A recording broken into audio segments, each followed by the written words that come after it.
Welcome to Sara Yoga. I'm Kat and this is a yoga quickie for posture. If you find this class useful, please do hit the like button, leave me a comment and do subscribe to the channel. Enjoy the class. We're starting standing. So coming to stand with your feet in a hip distance apart, heel behind the widest part of the foot, and bring your thumbs to the back of your pelvis, your fingertips to your inner hip bones that stick out the front of your pelvis. Lift and spread out your toes and begin to rock forwards and backwards on your feet. So we can feel the feet are working. And the feet are the basis of good posture. You need to have strong and flexible feet because this allows our arches to stay lifted and stops our knees from rolling inwards, which causes the pelvis to tip forwards, which will cause lower back pain and other problems like knee pain. With nice strong feet that are supple and our arches can stay lifted, we can keep our knees aligned with the center of our feet and learn how to keep our pelvis neutral, and that will prevent back pain. So let's make each tilt smaller each time and ground your feet evenly. So ball of the big toe, ball of the little toe, left and right sides of the heel. Have a soft and gentle knee bend and bring your awareness up to your pelvis. As you inhale, tip your pelvis forward like a bowl of water spilling out the front. And then as you exhale, tip your pelvis backwards like a bowl of water spilling out the back. So we are beginning to connect with our breath, linking the movement with the breath. Inhale, pelvis tips forward, and exhale, pelvis tips backwards. Have a very soft and gentle knee bend. Notice the effect that the changing position of your pelvis has on your posture. When you tip your pelvis backwards, you'll notice your buttocks tighten. You may feel your shoulders rounding. You might find your chest is a bit compressed, so it's not so easy to breathe. When you tip your pelvis forward, you notice how your tummy hangs forward and you might feel some compression in your lower back. So if you tend to automatically stand in one of these positions, like a forward tilting pelvis or a backwards tilting pelvis, you can see how that will give you pain and discomfort in different areas of your body. So we're going to extend upon these tilts to add scoops.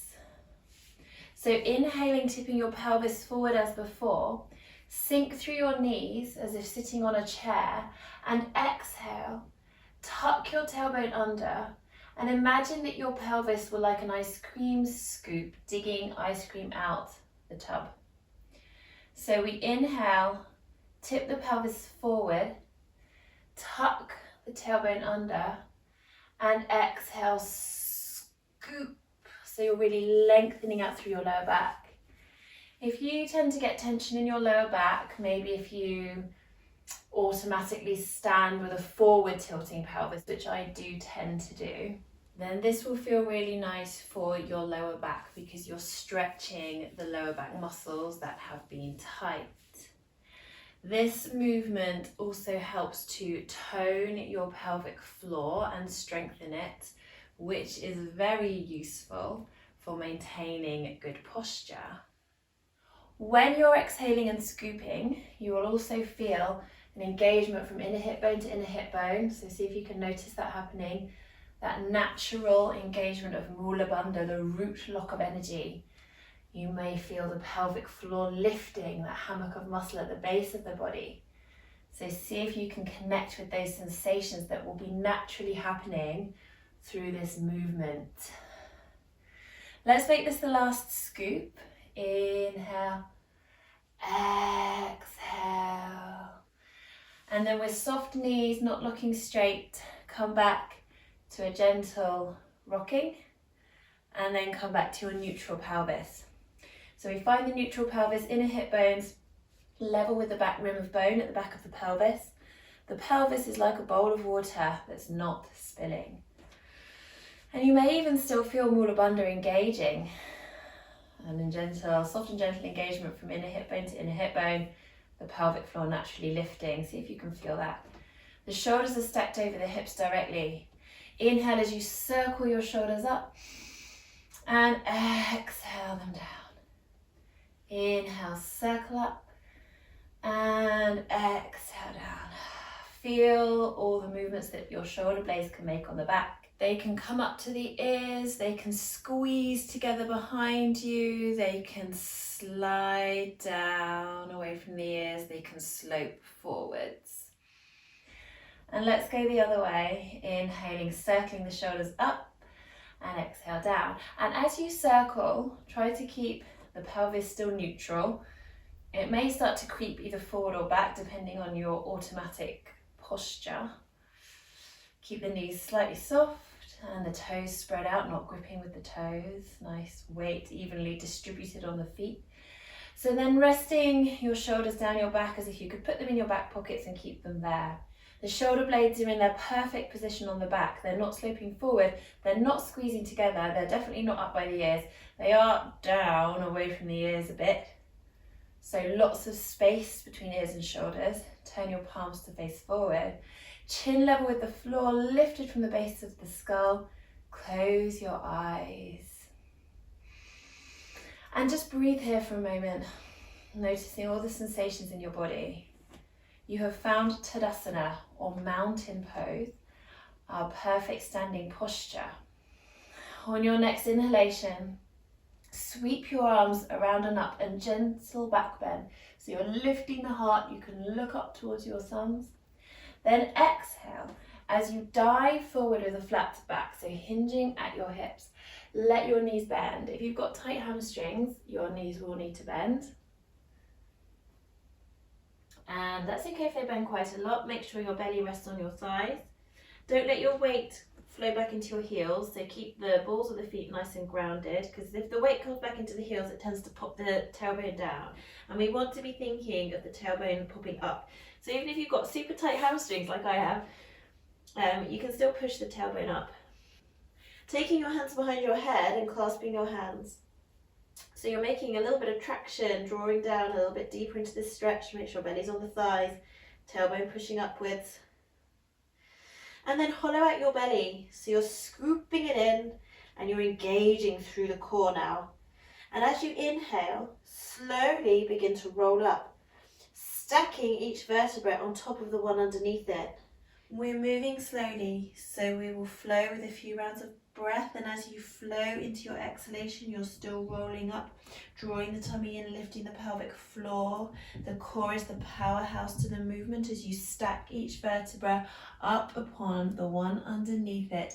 Inhale as you get towards the top. Open the heart, lift the heart towards the ceiling. Broaden your elbows. Expose your throat. You're not flopping your head back. It's supported by the clasped hands anyway. And then come back to center. So really center yourself.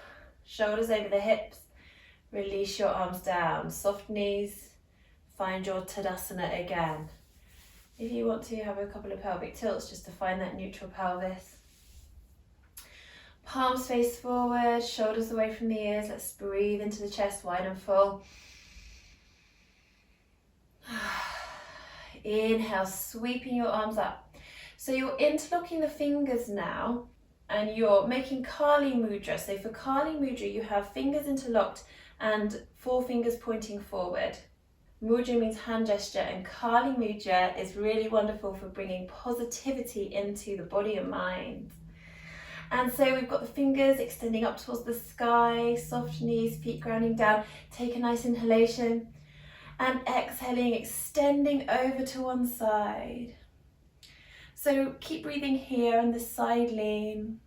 Imagine that you're sandwiched between 2 sheets of glass, so you're not tipping the pelvis forward, just breathing here. And inhale back to center.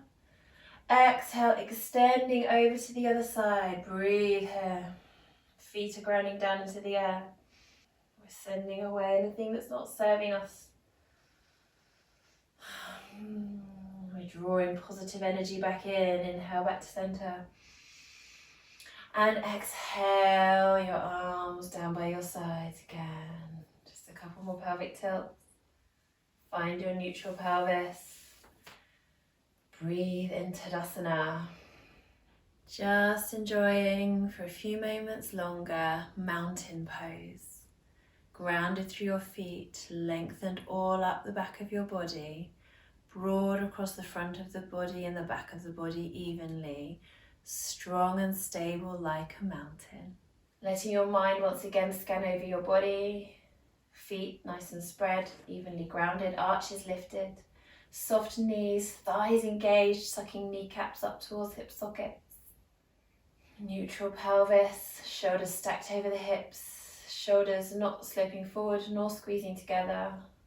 They are away from the ears, broad across the front of the body and the back of the body evenly, lifted from the base of the skull and the crown of the head, chin level with the floor, face and jaw relaxed. Breathing here in your perfect standing posture. Imagine the breath flowing wide and full into the chest, like you were wearing a life jacket all around you.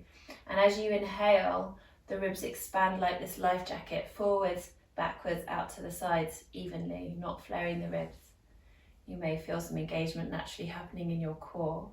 And when your body really gets to know this posture, then you will less and less automatically stand in an incorrect posture way. So you won't stand with your pelvis tipping forward or backwards. You'll be able to find this posture automatically more easily. Even if you still have to kind of think about it, you go, oh yeah, I can get back into Tadasana. Thank you for joining me today. I'll see you next time. Namaste.